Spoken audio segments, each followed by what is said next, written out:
समय आ गया है दुनिया को बताने का कि सनातन क्या है। अब पूरे विश्व पर सनातन राज करेगा। अब होगा अधर्मियों का विनाश और धर्म की पुनर्स्थापना।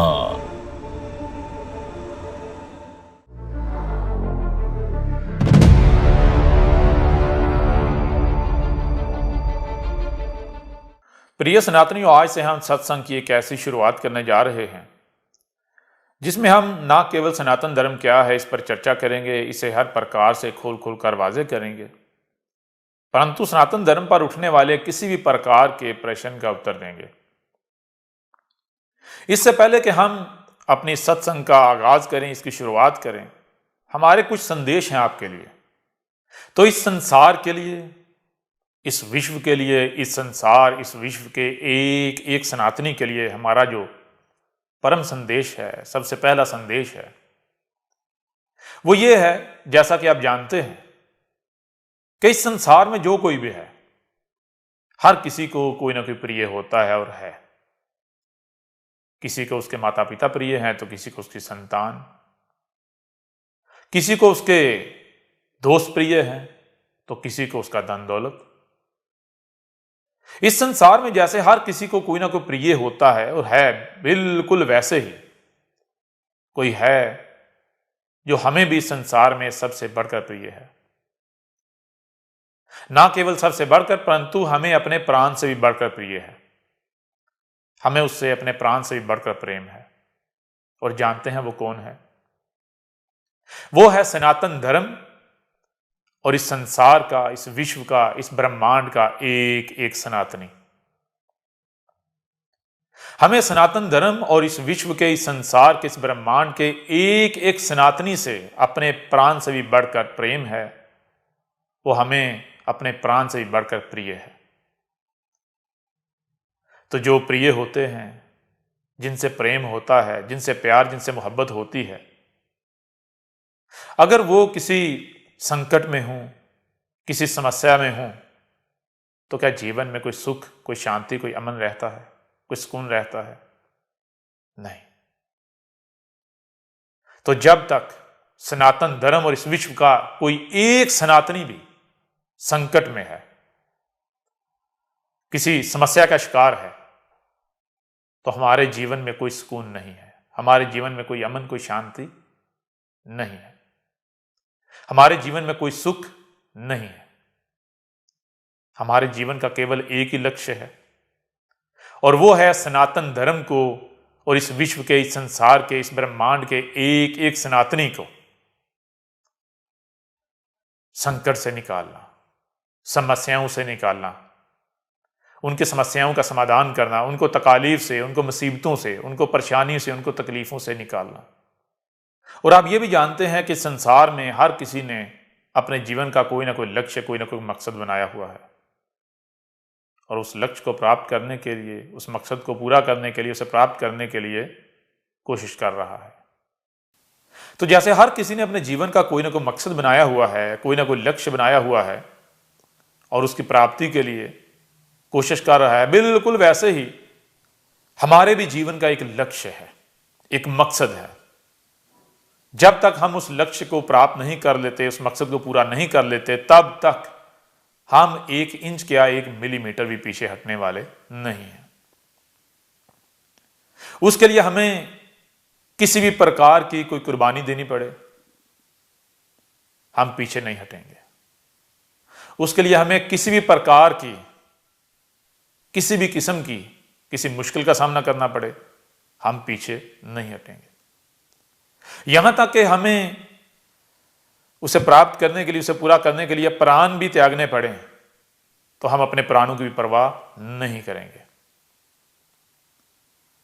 और हमारा वो मकसद, हमारा वो लक्ष्य क्या है?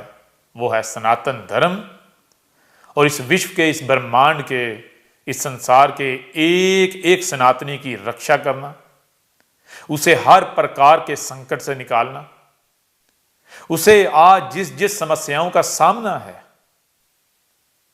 उन तमाम प्रकार की, सभी प्रकार की समस्याओं से निकालना, उनकी समस्याओं का समाधान करना।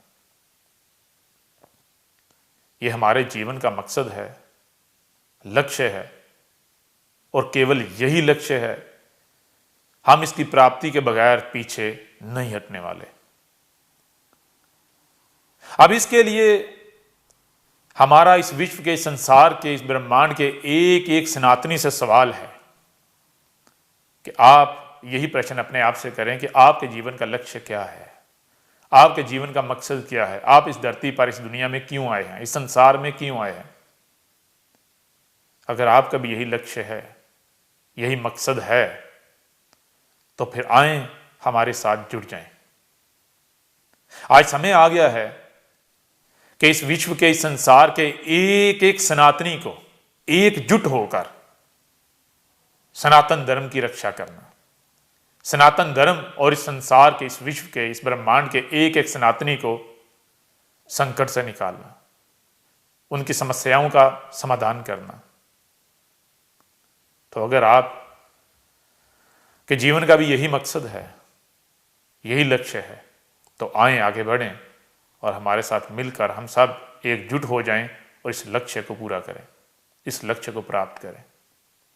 इस संसार के हर सनातनी के लिए हमारा जो दूसरा संदेश है वो ये है, आप जानते हैं कि इस संसार में जो भी आता है उसका जाना तय है, वो चला जाता है। जिसका भी जन्म होता है तो उसकी मृत्यु भी तय है। जिसकी भी शुरुआत होती है उसका अंत भी है, और हर अंत एक नई शुरुआत का नाम है। यह इस ब्रह्मांड का नियम है। आप किसी भी शय में विचार कर लें, जो भी शय वजूद में आती है, सामने आती है, वो मिट जाती है, उसका अंत हो जाता है, उसकी मृत्यु हो जाती है। आप किसी भी जीव की मिसाल ले लें, किसी भी प्राणी की मिसाल ले लें, किसी भी शय की मिसाल ले लें, जब आप उसमें विचार करेंगे, उसको देखेंगे, उसको समझेंगे, ज्ञान प्राप्त करेंगे, तो आपके सामने यह आएगा कि जिसका भी जन्म होता है बिलाहर उसकी मृत्यु भी तय है, उसकी मृत्यु हो जाती है। जैसे आप जानते हैं कि दिन है तो सदा दिन नहीं रहता, हर गुजरते लम्हे के साथ जैसे जैसे समय गुजरता है तो वो दिन रात की तरफ सफर करता है। फिर एक समय आता है जब दिन का अंत हो जाता है और रात आ जाती है। तो फिर रात भी सदा नहीं रहती। जैसे जैसे समय गुजरता है, हर गुजरते लम्हे के साथ रात जो है वो अपने अंत की तरफ बढ़ रही होती है, सफर कर रही होती है। फिर एक समय आता है कि रात की जगह दिन आ जाता है। तो ये जो रात और दिन का चक्कर है, ये ईश्वर का आपसे कलाम है। ईश्वर आपसे बात कर रहा है, ईश्वर आपसे बता रहा है कि आज जो है उसने सदा नहीं रहना, उसकी मृत्यु हो जानी, उसका अंत हो जाना है। और हर किसी का जो अंत है उसकी एक नई शुरुआत है। हर जो शुरुआत है उसका अंत है, हर अंत जो है वो एक नई शुरुआत का नाम है। ये इस ब्रह्मांड का, ईश्वर का नियम है। ये नियम ना ही टूटा है, ना टूट सकता है, ना कभी टूटेगा, ना कभी इस नियम के खिलाफ हुआ और ना ही कभी इस नियम के खिलाफ हो सकता है, ना होगा। जब ये इस ब्रह्मांड का नियम है, ईश्वर का नियम है, ये कानून है, ये लॉ है, तो फिर जरा गौर करें, जरा विचार करें, आज जो समय चल रहा है क्या सदा यही समय रहेगा? नहीं। बहुत सरल सा उत्तर है कि नहीं, सदा समय ऐसा नहीं रहेगा। आज जो युग इस दुनिया में चल रहा है, जो विश्व में युग चल रहा है, क्या सदा यही युग चलता रहेगा? तो बहुत सरल सा उत्तर है, नहीं। इसकी शुरुआत हुई थी तो इसका अंत भी है, इसका जन्म हुआ था, इसकी मृत्यु भी है। तो अगर आप में से किसी से भी यह प्रश्न किया जाए कि इस समय, इस दुनिया में, इस विश्व पर, इस संसार पर कौन सा युग चल रहा है, तो आप क्या जवाब देंगे? आप इस प्रश्न का क्या उत्तर देंगे? कौन सा व्यक्ति है जिसको यह ज्ञान नहीं है कि इस समय, इस विश्व पर, इस दुनिया पर जो युग चल रहा है उसे कल युग कहते हैं, वो कल युग है। क्यों? क्योंकि हर तरफ आपको क्या नजर आ रहा है? धोखा, फ्रॉड, झूठ, जलजले यानी भूकंप, बाढ़ आ रही हैं, सुनामी आ रहे हैं, अनेकों प्रकार की समस्याएं जो हैं उन्होंने सर उठाया हुआ है। पूरे विश्व को अनेकों प्रकार की समस्याओं का सामना है, अनेकों प्रकार के संकट जो हैं वो सर उठाए हुए हैं। उन्होंने इस पूरे विश्व को अपने घेरे में लिया हुआ है। अनेकों प्रकार के रोग, अनेकों प्रकार की समस्याएं। तो ये ना केवल कलयुग चल रहा है, परंतु ये जो कलयुग है उसकी पीक है, उसकी कलयुग अपने अंत पर है। हम आपको एक डेट बताने जा रहे हैं, एक तारीख। उस डेट को आप नोट कर लें, अपने पास सेव कर लें। दुनिया का, इस संसार का हर सनातनी, इस संसार के सभी सनातनी इस डेट को अपने पास नोट कर लें, लिख लें। और वो डेट है 8 फरवरी 2024, यानी 8 फरवरी 2024। 8 फरवरी 2024 का दिन एक ऐसा दिन है जिस दिन किसी की मृत्यु होने जा रही है तो किसी का जन्म, किसी का अंत होने जा रहा है तो किसी की शुरुआत। और आप जानते हैं कि किसकी मृत्यु होने जा रही है, किसका अंत होने जा रहा है। 8 फरवरी 2024 को यह वो दिन है जिस दिन कलयुग का अंत होने जा रहा है और सतयुग की शुरुआत होने जा रही है। कलयुग का खात्मा होने जा रहा है और सतयुग की इब्तिदा होने जा रही है। कलयुग की मृत्यु होने जा रही है और सतयुग का जन्म होने जा रहा है। इसके बारे में हम आपको हर प्रकार से ज्ञान देंगे, लेकिन आगे चलकर अभी हमारा आपके लिए यह संदेश है कि आप अपने आप से यह प्रश्न करें कि क्या आप इस तब्दीली के लिए रेडी हैं? क्या आप इस तब्दीली के लिए तैयार हैं? अब समय बदलने जा रहा है, समय का चक्कर बदलने जा रहा है। अब एक युग के खात्मे और नए युग की इब्तिदा, नए युग की शुरुआत का समय आ गया है। एक युग के खात्मे और नए युग की शुरुआत का मतलब क्या है? इसका मानी क्या है? इसका मानी यह है कि इस समय जो सरकारें इस दुनिया पर, इस विश्व पर राज कर रही हैं, ये सरकारें नहीं रहेंगी। इस दुनिया में जो पॉलिसियां, जो नियम आज राज हैं, ये नियम, ये पॉलिसियां नहीं रहेंगी। आज जो शक्ल सूरत आज आपको इस दुनिया की नजर आ रही है, जो संस्कृति आज आपको दुनिया में नजर आ रही है, इस विश्व में नजर आ रही है, जो सिविलाइजेशन, इसके मिटने का, इसके अंत का समय आ गया है। आज आपको इस विश्व पर, इस धरती पर जो लकीरें नजर आ रही हैं बॉर्डर के नाम पर, बॉर्डर्स के नाम पर, बॉर्डर सिस्टम, इसके मिटने का समय आ गया है। आज जो आपको ये जो सिविलाइजेशन नजर आ रही है, तहजीब नजर आ रही है, इसके अंत का समय आ गया है और इसकी शुरुआत होने जा रही है 8 फरवरी 2024 को। आप खुद देखेंगे, अपनी आंखों से देखेंगे, अपने कानों से सुनेंगे इस दुनिया में, इस विश्व में बहुत बड़ी बड़ी तब्दीलियों को होते हुए। 8 फरवरी 2024 वो दिन होगा जिस दिन इस दुनिया की सरकारें बदलना शुरू हो जाएंगी। इस दुनिया में जो सरकारें हैं, उनकी जो पॉलिसियां हैं, उनके जो नियम हैं, वो बदलना शुरू हो जाएंगे। आज जो तरजीहात हैं, ये तरजीहात बदल जाएंगी। समय बिल्कुल बदलना शुरू हो जाएगा। आपको ऐसी तब्दीलियां नजर आएंगी कि ये जो सिविलाइजेशन है, ये अपने अंत की तरफ सफर करना शुरू हो जाएगी और एक नई तहजीब, एक नई सिविलाइजेशन जो है वो सामने आना शुरू हो जाएगी। आज जो लोग, जो मनुष्य जाति, जो कौम इस दुनिया पर राज कर रही है, इस विश्व पर राज कर रही है, उसके राज के अंत का समय आ गया है और एक नई कौम को इस विश्व का राज सौंपने का समय आ गया है। इस विश्व पर, इस संसार में, इस दुनिया में बहुत बड़ी तादाद में जो मनुष्य जाति हैं, जो मनुष्य हैं, इनके अंत का समय आ गया है। एक बहुत बड़ी तब्दीली। यहां हम आपको एक मिसाल से कुछ समझाते हैं, कुछ आपके ऊपर वाज़ेह करते हैं, आपको ज्ञान देते हैं। आपके 10 बेटे हैं, मान लें आपके 10 बेटे हैं। आपने एक काम करना है, तो आप क्या करते हैं? उनमें से पहले बेटे को वो काम कहते हैं, वो काम नहीं करता या वो आधे में वो काम छोड़ देता है, तो क्या आप वो काम नहीं करेंगे या फिर आप उसी को उस काम पर लगाए रखेंगे? या फिर ऐसा करेंगे कि उसको हटाकर उसकी जगह अपने दूसरे बेटे को ले आएंगे। वो करता है ठीक, अगर वो भी नहीं करता या जब वो छोड़ता है उस काम को तो उसकी जगह आप तीसरे को ले आएंगे। जरा विचार करें आप क्या करेंगे। एक काम है जो आपने जरूरी करना है। अब घर की मिसाल ले लेंगे, आपने घर बनाना है। घर बनाने के लिए आप कुछ लोगों को लेके आते हैं कि जी आपको हम मजदूरी देंगे, आपको हम पैसे देंगे, आपको हम कीमत देंगे, आप हमारा ये घर बनाओ। वो लोग कुछ समय तो वो काम करते हैं।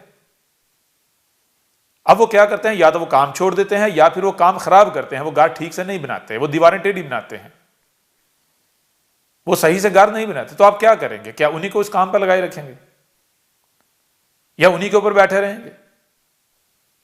या फिर आप ये करेंगे कि उनको पीछे हटा के उनकी जगह पर किसी और को ले आएंगे, दूसरे लोगों को ले आएंगे। और दूसरों को भी लाएंगे तो कब तक? यह आपसे प्रश्न है, जरा विचार करें। जब विचार करेंगे तो आपके सामने जो उत्तर है वो बहुत ही सरल है, वो सामने आएगा। वो क्या है? जब आपने घर बनाना है तो आप किसी को भी लेकर आएंगे तो उस वक्त आप उसको उस ड्यूटी पर रखेंगे, घर बनाने की ड्यूटी पर, जब तक कि वो उस ड्यूटी के सही से पूरा करेगा, सही से वो घर बनाएगा। अगर वो काम छोड़ देता है या वो काम ठीक नहीं करता तो आप उसे वार्निंग देंगे, और अगर वो वार्निंग को नहीं समझता, दूसरी बार 2-3 बार वार्निंग देंगे, उसके बाद आप क्या करेंगे? उसको हटा के उसकी जगह किसी और को ले आएंगे, दूसरों को ले आएंगे। अगर दूसरे भी वही करते हैं तो आप तीसरों को ले आएंगे, तीसरे भी वही करते हैं आप चौथे को ले आएंगे। तो आप इस तरह उस समय तक लोगों को बदलते रहेंगे जिस समय तक कि आपका काम कंप्लीट नहीं हो जाता, आपका घर बन नहीं जाता, या फिर जिसको भी लाएंगे वो घर के कंप्लीट होने तक ठीक से काम नहीं करता। बिल्कुल ऐसे ही ये जो विश्व है, ये जो दुनिया है, ईश्वर इसका इख्तियार देता है, इस पर राज करने की जो ड्यूटी है, जो जिम्मेदारी देता है। क्यों देता है? यह धरती एक घर है, यह धरती माता है, इसको रिपेयर करना होता है, इसको ठीक करना होता है। तो इस विश्व में, इस दुनिया में जो लोग अकल वाले होते हैं उनको ये ड्यूटी दी जाती है, जो ये कहते हैं कि हम ये ड्यूटी उठा सकते हैं, हम ये ड्यूटी कर सकते हैं, हम जो है वो जो प्राणी हैं उनको जिन प्रकार की भी समस्याओं का सामना है, हम उनकी समस्याओं का समाधान कर सकते हैं, हम उनको संकट से निकाल सकते हैं। तो ये जो वजूद है, ये जो ब्रह्मांड है, ये जो कायनात है, ये प्रकृति है, ये उनको ये ड्यूटी देती है कि ठीक है तुम करके दिखाओ। अब अगर तो वो ठीक करते हैं तो प्रकृति उनको उस मकाम पर रखेगी, जो भी उनके खिलाफ खड़ा होगा प्रकृति उन्हें कुचल देगी, प्रकृति उनसे इंतकाम लेगी। और अगर जिनको ये ड्यूटी दी जाती है, जो ये ड्यूटी जिम्मेदारी उठाते हैं, जो इस दुनिया की जिम्मेदारी को अपने हाथों में लेते हैं और वो जिम्मेदारी ड्यूटी सही से पूरी नहीं करते, वो इस घर की देखभाल नहीं करते या इसको खराब करते हैं, तो प्रकृति क्या करती है? प्रकृति उनको हटाकर उनकी जगह एक नई कौम को ले आती है। यह इस ब्रह्मांड का नियम है, यह प्रकृति का नियम है। तो आज तक जिन लोगों को प्रकृति ने, इस ब्रह्मांड ने, ईश्वर ने ड्यूटी दी थी, या जिन्होंने ये ड्यूटी उठाई थी कि हम इस धरती का ख्याल रखेंगे, हम इस धरती की जो इसके अंदर जो खराबियां हो गई हैं उनको दूर करेंगे, उसको वापस ठीक करेंगे, रिपेयर करेंगे, जितनी भी इसके ऊपर जाती हैं उनको जिन जिन समस्याओं का सामने, उनकी समस्याओं का समाधान करेंगे। इसके लिए जिन्होंने ये जिम्मेदारी, ये ड्यूटी उठाई थी, तो उन्होंने क्या किया? क्या उन्होंने ये ड्यूटी, ये जिम्मेदारी सही से पूरी की? तो इसका बहुत ही सरल सा उत्तर है, अगर सही से जिम्मेदारी, ड्यूटी पूरी की होती तो आज बाढ़ आ रही होती, भूकंप आ रहे होते, सुनामी आ रहे होते, पूरी दुनिया को, दुनिया के इस विश्व के मुख्तलिफ इलाकों को तरह तरह की समस्याओं का सामना होता। जो संकट जिन्होंने घेर लिया हुआ है इनका सामना होता। अनेकों प्रकार के जो रोग हैं जो पूरी दुनिया, पूरे विश्व को घेरे हुए हैं, इनका सामना होता नहीं।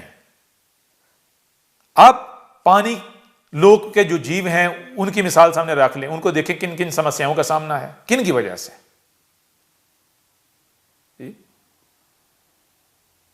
आप इस धरती के ऊपर जितने प्रकार के भी जीव हैं, जितने प्रकार के भी प्राणी हैं, आप उनमें देखें, उनको देखें, उनमें विचार करें, तो क्या वो सुकून में है, शांति में है, अमन में है?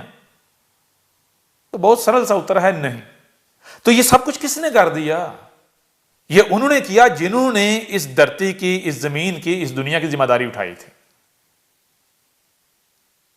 आज जो लोग सरकारों में हैं, ऊपर बैठे हुए हैं, इन्होंने इस धरती को क्या किया? स्वर्ग से नर्क में बदल दिया। तो क्या इनको प्रकृति इसलिए ऊपर लेके आई थी कि ये इस धरती को नर्क बना दे? नहीं, इसलिए ऊपर नहीं लाई थी। हां, ये लोग ये कह रहे थे कि हमें ये ड्यूटी दी जाए, अगर हमें ये ड्यूटी दी जाए तो हम क्या करेंगे? हम इस धरती को स्वर्ग बना देंगे। तो क्या इन्होंने स्वर्ग बना दिया? ये जो फिजा है, ये एटमॉस्फेयर है, इसका क्या कर दिया? इसमें अनेकों प्रकार की गैसें छोड़ के क्या बना दिया? इसे नर्क बना दिया। इस धरती में जो ईश्वर ने जो धरती बनाई थी, जो प्रकृति ने ये धरती बनाई थी,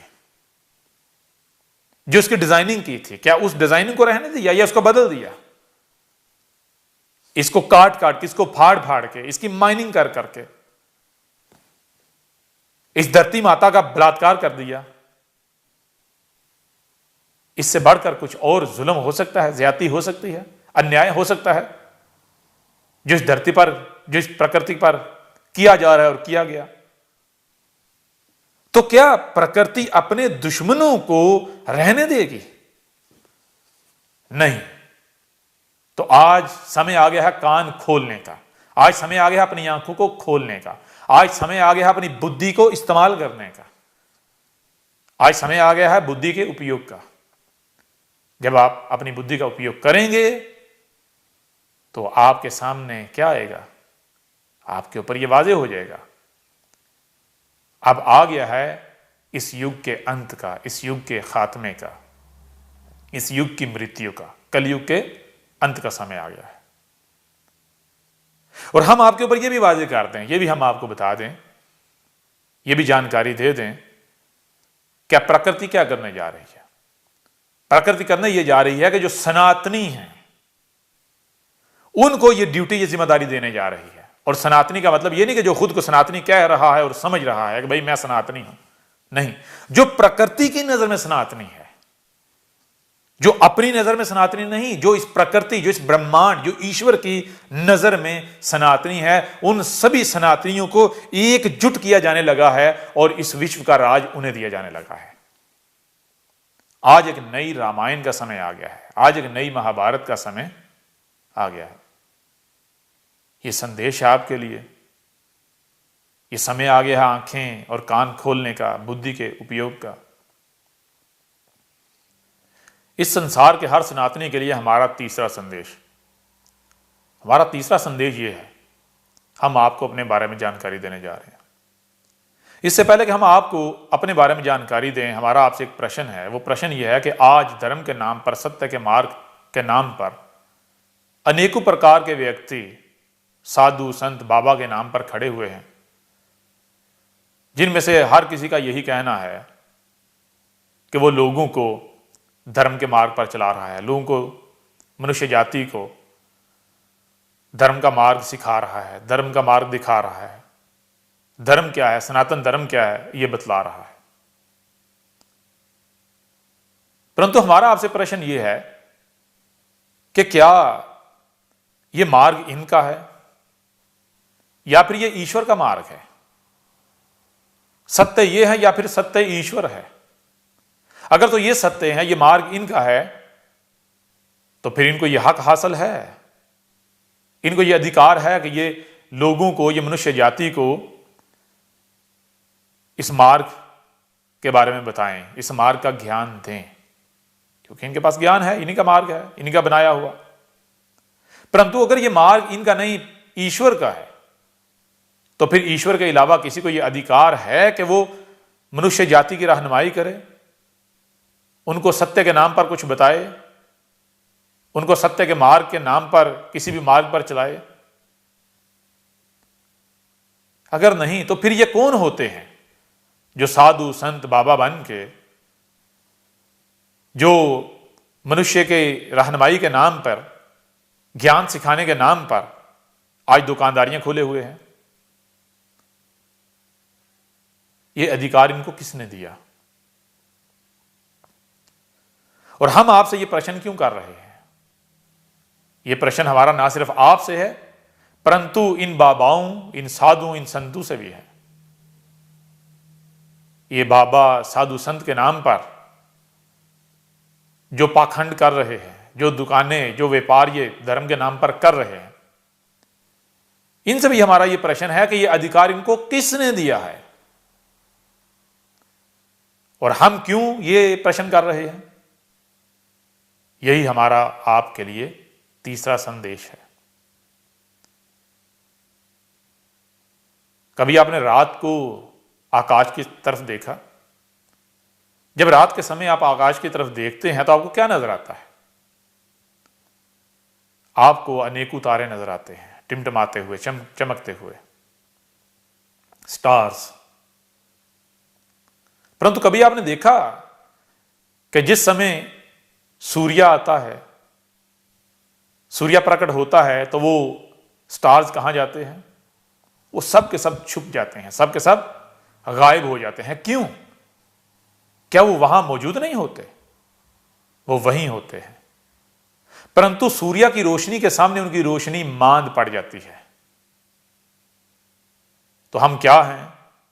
हम सूर्य हैं, हम ईश्वर की आवाज हैं, हम ईश्वर हैं, हम ईश्वर का रूप हैं, हम ईश्वर का अवतार हैं।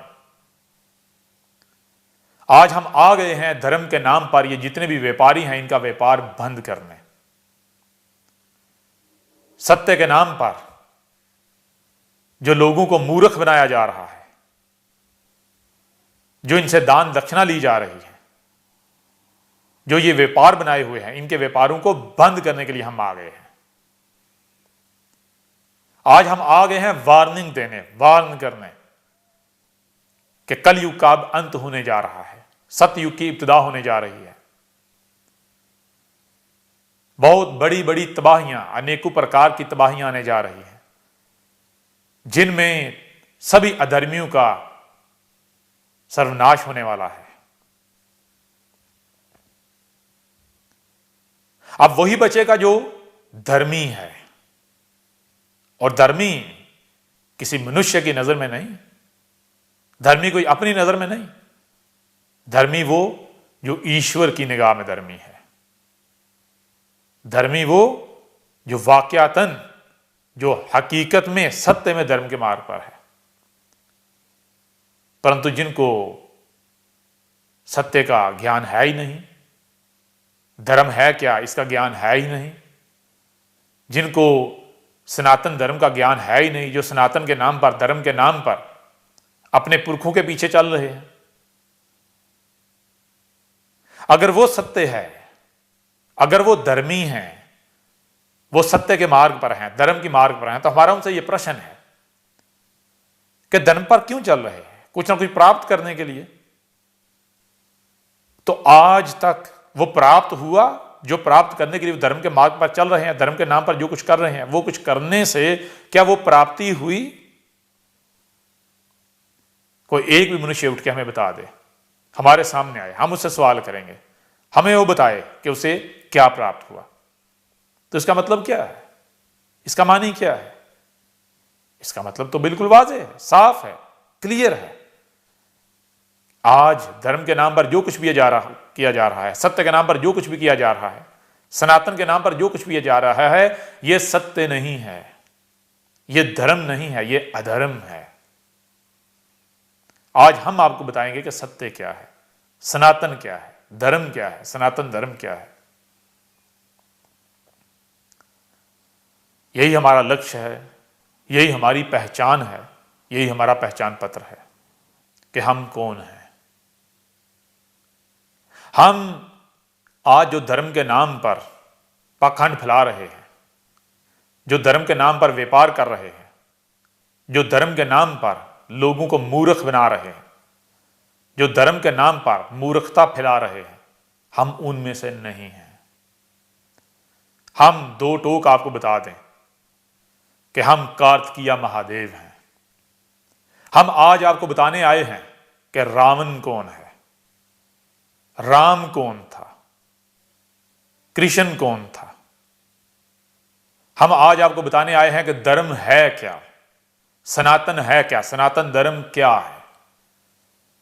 और हम ना सिर्फ ये जबान से बताने आए हैं, परंतु हम ये प्रैक्टिकल भी बताने और दिखाने आए हैं। हम ना केवल ये बताएंगे कि सनातन है क्या, सनातन धर्म है क्या, परंतु पूरे विश्व पर, पूरे संसार पर सनातन को कायम करने आए हैं, सनातन का राज कायम करने आए हैं। अब सनातन के राज करने का समय आ गया है, क्योंकि आपके सामने जो व्यक्ति बैठा हुआ है, जो मनुष्य बैठा हुआ है, ये कौन है? ये मूर्ति है, ये ईश्वर की बनाई हुई मूर्ति है। इसके अंदर कौन बोल रहा है? इसके अंदर इसको बनाने वाला बोल रहा है। ये ईश्वर की बनाई हुई मूर्ति है और इस मूर्ति में ईश्वर बोल रहा है। हम ईश्वर बोल रहे हैं। आज हम आपको वार्निंग देने आए हैं। आज हम कलयुग को मिटाकर, इसका अंत करके सतयुग लाने आए हैं, सतयुग की शुरुआत करने आए हैं। इस धरती से अधर्म का खात्मा, अधर्म का अंत और धर्म की पुनर्स्थापना करने आए हैं। समय आ गया है दुनिया को बताने का कि सनातन क्या है। अब पूरे विश्व पर सनातन राज करेगा। अब होगा अधर्मियों का विनाश और धर्म की पुनर्स्थापना।